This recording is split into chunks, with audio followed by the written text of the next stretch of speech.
Donnie and Dolly. The team is supported by ableauctions.ca. Closing your business? We can help.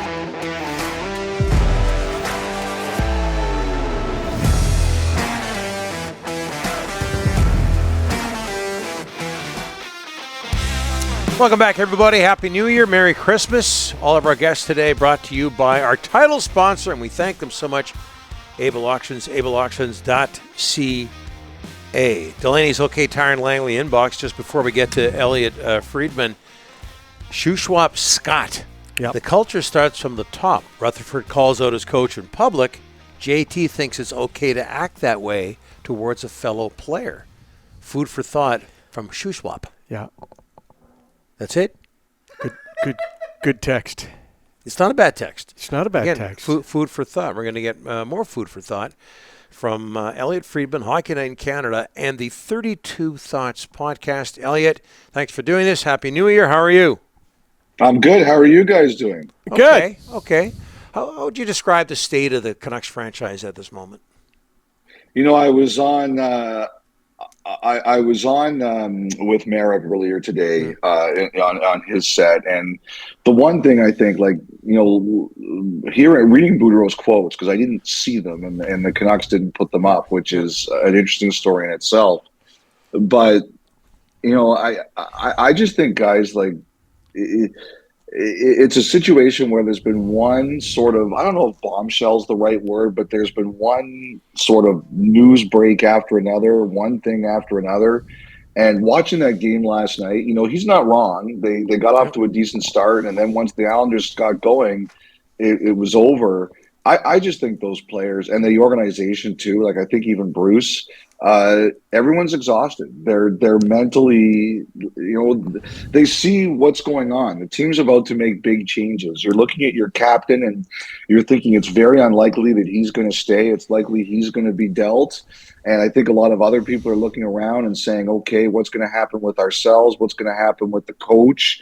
I think it's just a situation now where every player in that room is just waiting for the shoes to drop. Like, what's going to happen here? What's going to go on here? And I think that's manifesting itself in the way things are going. Like, Don, how many times have they gotten within striking distance of a playoff berth, and then in that game that really matters where they got to win, they can't? And I just think it's a group that's mentally worn down and beaten down. And that game to me last night that's an Islanders team that was like, no, we're still fighting and we're scrapping, and a Canucks team that's like, you know, we've heard enough. That's what it seemed like to me. Yeah, hard to perform well under those circumstances. $56 million contract, back-checking issues, the temper tantrum in Winnipeg. What's JT Miller's reputation around the National Hockey League, Elliott?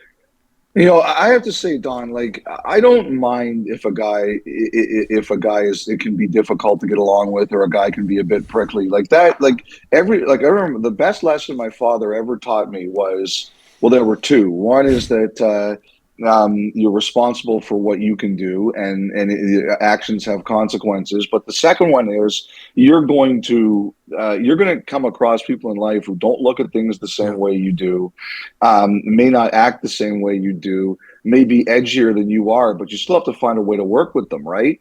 And you know, in our business, Don, we work with a lot of people like that. Yes. We do. Like there are a lot of edgy people in the media business. It doesn't bother me, but what I think. So, like, Miller's personality as a whole, it doesn't bother me in the least bit. What I think you have to have is, and we all need this, is from time to time, someone has to say to you, "Hey, Don, like." Yeah.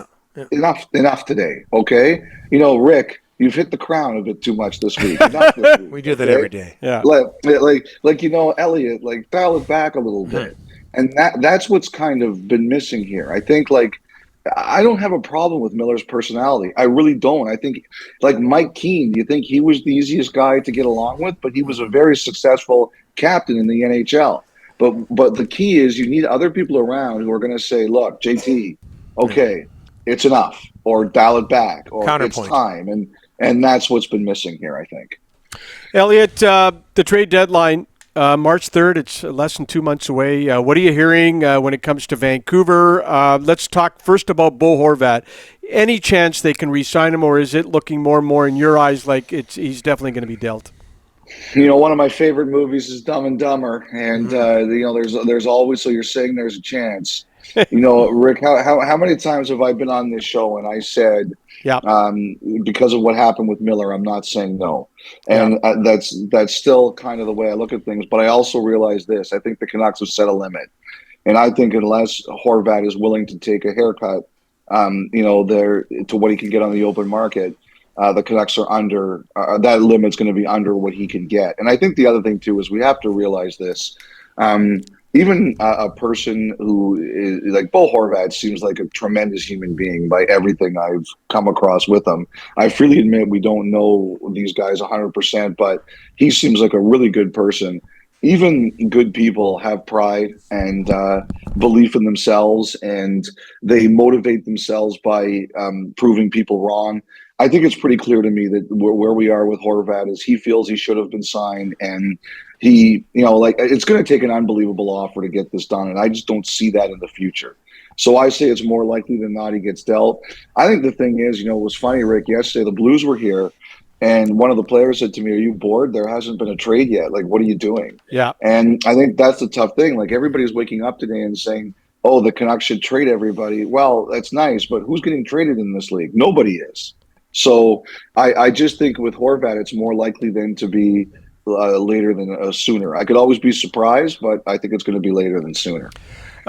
Elliotte, they've been trying here in Vancouver with Besser and Myers and Garland and Pearson. Teams are capped out. These guys are tough to move. They've been trying to move these guys for months. Any chance, these guys can be moved before the deadline in your eyes? I just think that a lot of the big moves, Rick, are going to happen closer to the deadline. I think there's always, look at it. I look at it this way, like Jacob Vrana. Yeah. The kid's gone through a really tough time, and I think everybody's concerned about his mental health. Yeah. This is a guy who's a good scorer. He's a good player in this league, and nobody would pick him up on waivers because he's due 5.25 next year. So if you're someone who's got term, it's really hard. It is really, really hard. And I just think, like I said, I think a lot of these moves, when they happen, they're going to happen closer to the deadline. I could be wrong, but I was looking at it. I think there were only 6 teams that had the cap room to claim Vrana. Like, that tells you everything you need to know about this league right now. Yeah.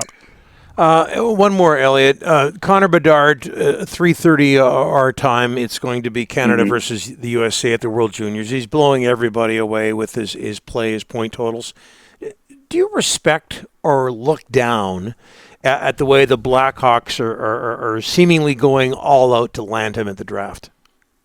I got to tell you, Don, I don't like tanking, but I understand it from time to time. And I think that the way that this kid, he's going to rejuvenate a franchise.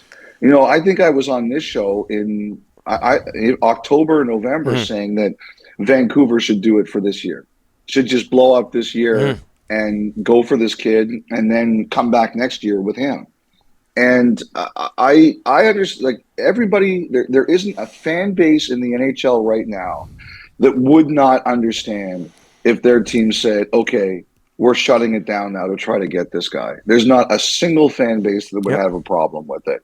And I don't like it, but I understand it. And I think after this last week, I think every fan base would understand it. Yeah. It's let's be honest here. It's long term. You'd have to think it'd be at the very least good for business. Okay, Elliotte, thanks for doing this. We'll talk to you in a couple of weeks. All right, guys, take good care. Welcome back. You bet. Thanks so much, Elliotte. And Elliotte did some great work at the Winter Classic Fenway at Fenway Park. At Fenway Park.